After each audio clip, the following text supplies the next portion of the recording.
You probably know someone who never argues. Maybe it's you. Someone asks you to stay late. You say, sure. Someone changes the plan at the last minute. You say, no problem. Someone takes credit for something you did. You notice it. You think about saying something, and then you don't. Because arguing is exhausting. Because you don't want to be difficult. Because, honestly, you'd rather just let it go. And in the moment, it feels like you're winning.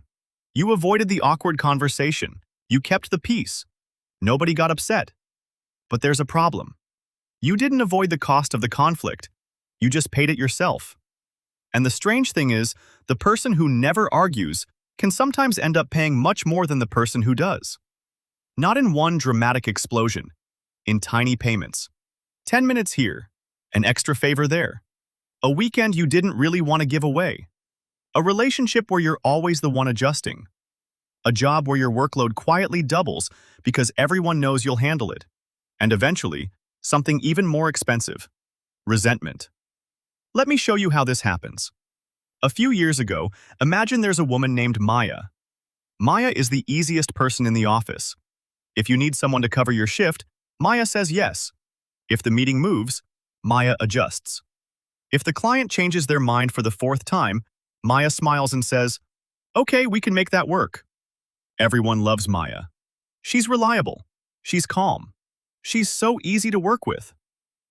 One Friday afternoon, her manager walks over. Hey Maya, could you finish this before Monday? Maya looks at the clock. It's 4:47 p.m. She has plans. She doesn't want to do it. But she says, sure. And her manager walks away. No argument, no tension, no problem. Maya goes home late. The next week, the same thing happens. Then again. Then another colleague starts sending her their work because, apparently, Maya is very good at helping out. And here's where the trap begins. Maya thinks, they ask me because they trust me. Maybe. But there's another possibility. They ask Maya because Maya has taught them that asking Maya works. That's an uncomfortable distinction. Because people don't only learn what you tell them. They learn what happens when they push you. And this creates a silent discount. Every time you accept something you don't actually want without saying anything, you give someone a discount. A discount on your time. A discount on your attention. A discount on your boundaries. And eventually, a discount on your entire life. The first time someone asks you to do something unreasonable, they don't know what your limit is. The second time, they're collecting data. The third time, they're learning the price. And if the price is always zero, why would they stop? This is why avoiding conflict can accidentally train people to give you more of the behavior you dislike. Not because people are evil, because people adapt. If a restaurant charges you $20 for something you thought was included, you don't quietly pay it every time and then expect the restaurant to discover your objection telepathically. You say, sorry, I thought this was included. That's not a war. That's information. But somehow with people, we treat the smallest boundary like we're declaring World War III. We imagine, if I tell my coworker I can't stay late, they'll think I'm selfish. If I tell my friend I didn't like that, they'll get angry. If I negotiate my salary, they'll think I'm greedy. If I tell my partner what I actually need, they'll think I'm demanding. So we choose silence. And silence feels peaceful. For about 5 minutes. Then the bill arrives. Here's the weird part about conflict avoidance. The cost is delayed. That's why it's so addictive. You don't feel the pain when you say yes. You feel it later. You say yes now. You feel resentment Thursday. You avoid the uncomfortable conversation today. You become emotionally distant 3 months later. You accept the smaller salary now. You spend 2 years wondering why nobody values you. You let someone interrupt you once. Eventually, they interrupt you every time. The brain is very good at preferring a small, immediate discomfort over a larger, invisible future cost.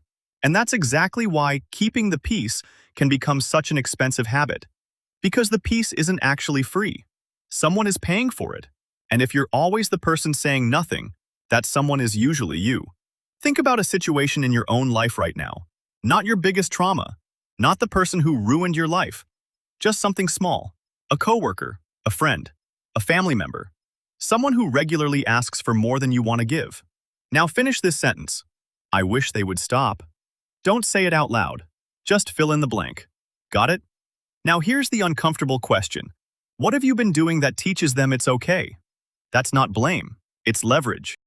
Because if your behavior is part of the pattern, changing your behavior gives you something you didn't have before, a way out.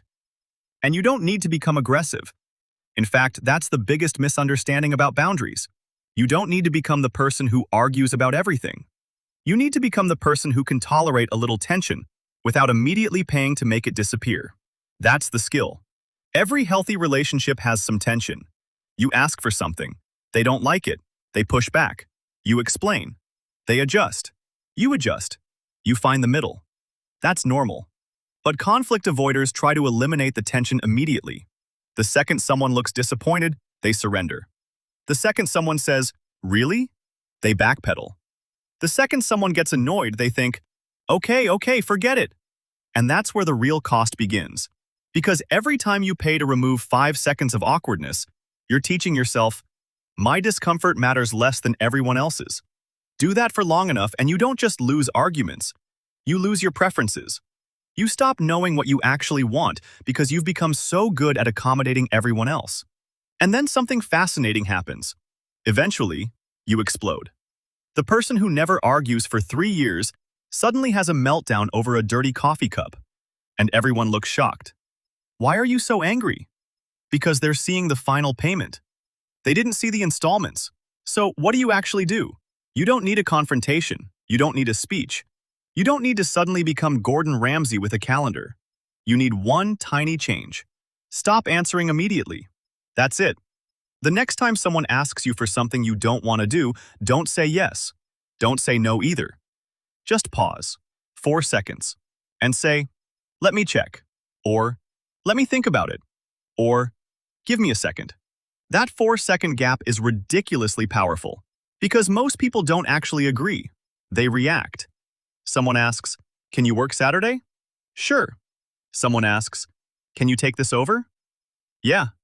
Someone says, "Can we change the plan?" Of course. The answer comes out before the brain has even had time to vote. The pause breaks the automatic loop. And suddenly you get to ask yourself, do I actually want to do this? Not, will they be annoyed if I say no? Not, will they think I'm difficult? Just, do I want to? That's a completely different question. And here's where people make another mistake. They think boundaries need a courtroom defense. They don't. You don't need 7 reasons. You don't need evidence. You don't need a PowerPoint presentation titled, "Why I am legally entitled to have a weekend." You can simply say, "I can't do that this weekend." That's enough. And if they ask why, you can explain. But you don't have to build a legal case. Because the more reasons you give, the more opportunities you create for someone to negotiate each reason. "I can't because I'm tired." You can rest Sunday. "I already have plans." "Can't you move them?" "I don't have time." You only need an hour. Suddenly, you're defending your right to have a life. Instead, "I won't be able to." Simple, calm, no attack, no apology marathon. But what if they get angry? This is where the real test begins. Because you can learn a lot about a relationship from what happens when you finally say no. A healthy person might say, "Okay, maybe they're disappointed. That's fine." Disappointment isn't abuse. Someone being unhappy with your boundary doesn't automatically mean your boundary is wrong. That's the part conflict avoiders struggle with most. They think, if they're upset, I must have done something bad. No, sometimes you're simply witnessing the moment another person discovers that your old price no longer applies, and they may try to negotiate. That's normal too. This is where you need to stay calm and repeat yourself.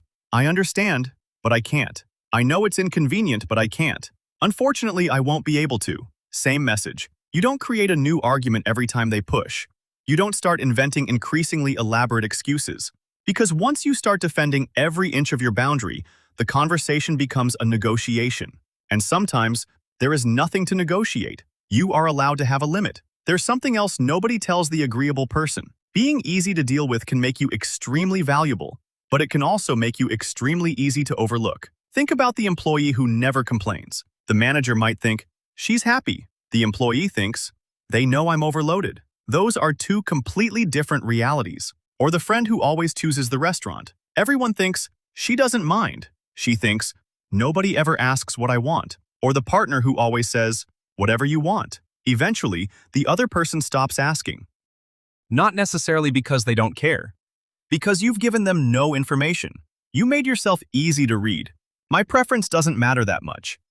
And people tend to believe the information you repeatedly give them. That's why boundaries aren't just about stopping bad behavior. They're also about making yourself visible. A boundary says, "This is where I end and you begin." That's not selfish. That's how two adults interact. Now, there is a trap on the other side. If you've spent years swallowing everything, you may eventually discover boundaries and go completely insane with them. Suddenly, every inconvenience is disrespect. Every disagreement is toxic. Every request is someone taking advantage of me. That's not confidence. That's just conflict avoidance wearing a leather jacket. The goal isn't to argue more. It's to make better decisions about which conflicts are worth having. Some things genuinely aren't worth your energy. Your friend picked the wrong restaurant? Let it go. Your coworker used the wrong font? Probably let it go. Someone cuts you off in traffic? Definitely let it go unless you have a strong desire to become the main character in a police report. But if someone repeatedly takes your time, your money, your credit, your opportunities, or your dignity, that's different. That's not a small inconvenience. That's a pattern. And patterns need information. So here's the system. The next time you feel that familiar urge to say, whatever, ask yourself 3 questions. First, is this a one-time thing or a pattern? One-time things are often worth letting go. Patterns deserve attention. Second, if I say nothing, will I genuinely be okay with this happening again? If the answer is no, silence isn't solving the problem. It's scheduling the next occurrence. And third, am I avoiding this conversation because it's unnecessary or because I'm afraid of their reaction? That's the big one. Because sometimes you don't need to speak up, and sometimes you desperately do. The difference is whether you're choosing silence or hiding inside it. Let's go back to Maya. Eventually, her manager walks over again. Could you finish this tonight? Maya feels the familiar reflex. Sure. But she stops. 4 seconds. Actually, I can't finish it tonight. I can have it ready tomorrow afternoon. Her manager looks surprised. Tomorrow? Yes. There's a pause. Maya's heart is beating faster than it should. Nothing dramatic happens. No thunder. No HR department rappels through the ceiling. Her manager says, "Okay, tomorrow works." And Maya goes home. That sounds almost embarrassingly simple, but something important happened. Her manager didn't just learn something about the deadline. Maya learned something about Maya. She learned that saying no didn't destroy the relationship.